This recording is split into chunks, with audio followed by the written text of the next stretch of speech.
Okay, it's going to be a review of Joey Janela's Spring Break 7.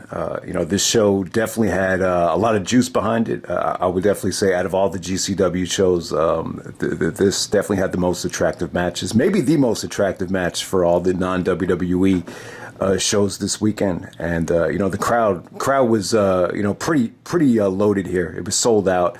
Definitely a much more of a primetime feel than some of the DDT shows. At the same time, you had the Californication inspired poster. You had California Love blasting throughout the show, throughout the whole thing. So it definitely had a nice California vibe to it. But yeah, let's get right down to the first match. This is a Grab the Brass Ring DLC match. So you had ladders involved. Not necessarily a ladder match. You had to win by pinfall here, but you had a lot of ladders, stacked throughout this whole thing. So just pretty much a scramble with a whole bunch of lots of good talent here, though. You got Blake Christian actually stealing the victory at the end. He played more of a heel here, so he's jumped once again. Another guy jumping over from Supercard of Honor. So you got Blake taking on Alec Price. Billie Starkz is actually a female. I think she has a nickname, something with Jesus in it. So you got Billie Starkz, who's actually a blonde female. She took probably some of the most nastiest bumps throughout this whole thing. Cole Radrick. So Cole Radrick wrestles a doll at the DDT show, and he jumps into this show as well. So you got Gringo Loco, I believe from AAA, Jack Cartwheel, Commander, another guy that we saw a lot of this weekend, Shane Mercer and Tony Deppen. Yeah, so this was good. Lots of good talent. Just so much stuff going on here. But I just thought it was a good showcase for everybody involved. So so lots of crazy action there. So Blake Christian steals the victory at the end. And we move on from there. Next up, you get the Motor City Machine Guns defending the GCW titles against the East-West Express of Jordan Oliver and Nick Wayne. So good match. I wish this could have gotten more time. A little bit over 10 minutes. Motor City, pretty much, controlled the tempo. They were pretty much playing heels.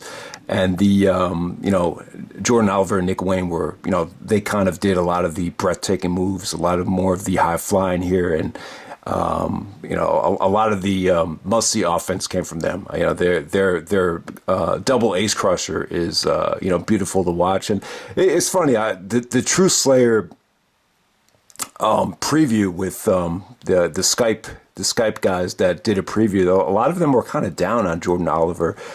Someone said that he just wasn't that good, but I don't know. I thought he looked pretty good this whole weekend. Maybe him wrestling with Nick Wayne in the tag team kind of hides his weaknesses. But yeah, great showing from Nick Wayne. The gash on Nick Wayne's eyebrow started leaking here, so he had a Band-Aid covering it up. But he was still able to go out and do his thing. So yeah, I wish this could have gotten more time. But yeah, it was still a solid match right here. So we got new tag team champions of Jordan Oliver and Nick Wayne. Really, really good stuff. And from next up, we get Vikingo taking on Mike Bailey. Easily one of the most anticipated matches of the evening. So now you know why Vikingo went on first, as Supercard of Honor. So he had to jump to this show right here to take on Speedball. Both guys, they're probably the busiest two guys of the whole weekend, and I thought the match really delivered. I would definitely say this was probably a little bit better than the Commander match, but then not quite as breathtaking as the Omega match. But yeah, the degree of difficulty on some of these things that Vikingo does is just insane. The Dragon Rana spot just looked really, really difficult. They didn't really hit it as they wanted to, but Bailey was still great here. There were so many times where he did some really good selling with injuring his leg on the ring apron. So probably the most dangerous spot in the match is Vikingo jumping off the top of the ring post and then doing the Canadian Destroyer on the side of the ring apron. So yeah, it was tough to watch that, especially when you know that Dante Martin got hurt. But that Canadian Destroyer, man, is dangerous, not just for the head, but, for the knees as well, especially when you're doing that through a whole bunch of tables. So Once again, Vikingo looked awesome.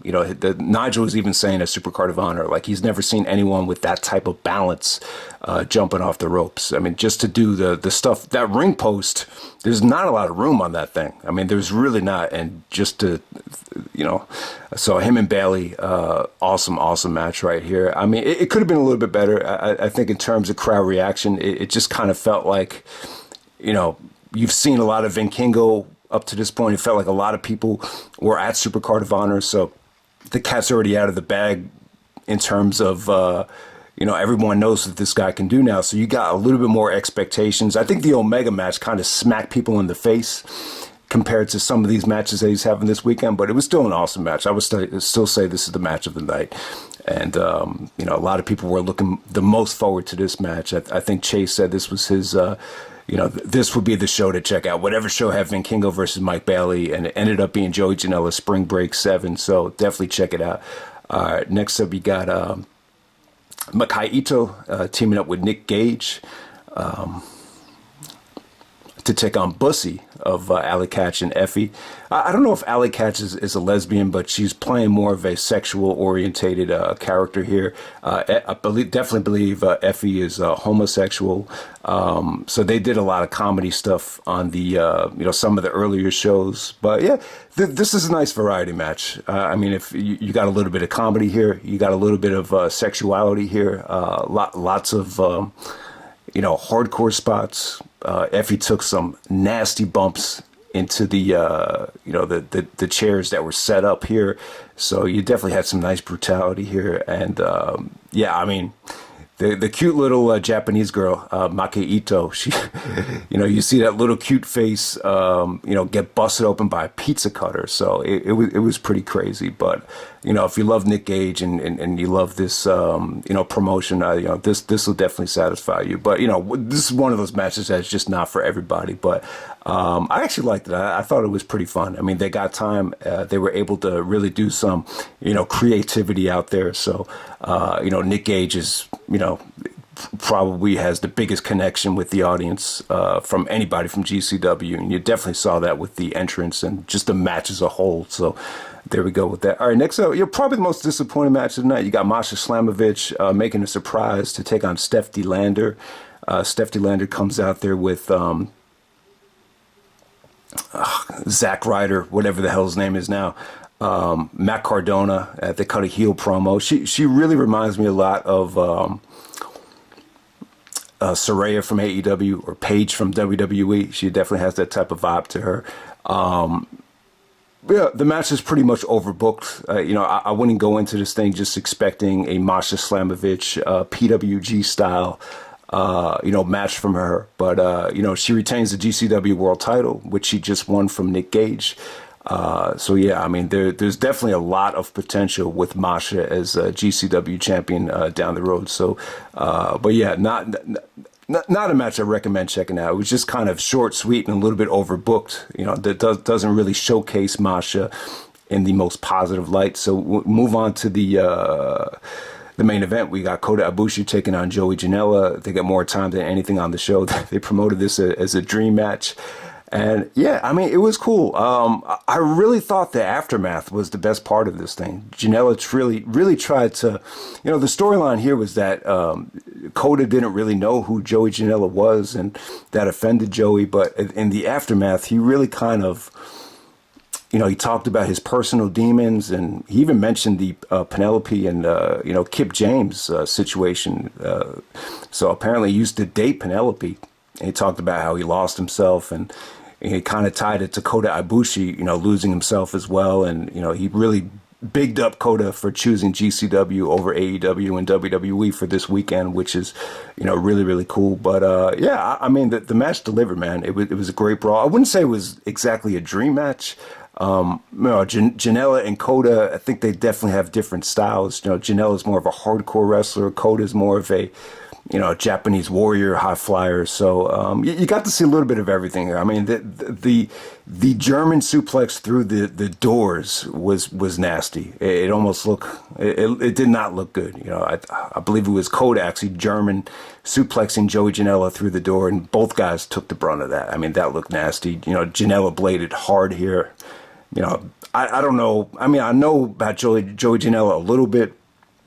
You know, he's wrestled a lot of different, you know, dream matches in this spring break series, but it's hard to imagine that anybody was a better wrestler and a bigger star than Kota Ibushi. So, you know, Ibushi was able to do his thing. You know, he was able to hit his signature moves, but ultimately, you know, this ended up being just more of a brawl, more of a slugfest. And, you know, Ibushi uses that same finisher he did against Mike Bailey at Bloodsport, just a brutal V-trigger to end this thing. And like I said, man, the aftermath was cool. So they really tried to promote this as a dream match, you know, and they were even talking about how the dream match gets thrown around so many, but this is by far, you know, lives up to that hype of a dream match. I'm not so sure about that, but you know, the match definitely delivered. I thought this show just had great depth, great talent, great variety. So definitely check it out. That's Joey Janela Spring Break 7. So yeah, I love the poster. You know, that's really bigging up Californication from the Red Hot Chili Peppers.